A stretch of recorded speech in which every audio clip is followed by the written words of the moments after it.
Hi everyone and welcome to our channel.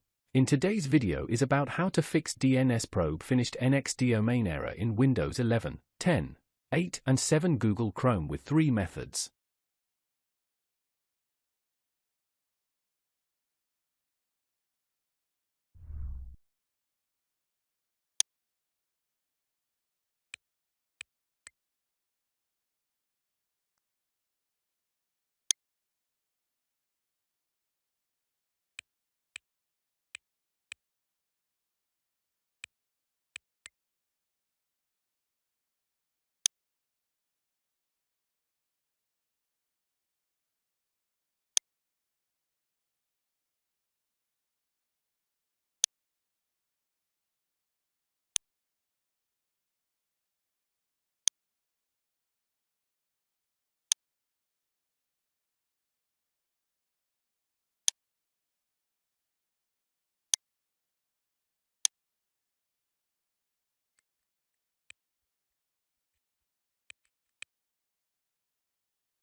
If you found this video helpful, please like to encourage us and subscribe to our channel. Leave comment and share it with others so they can benefit too.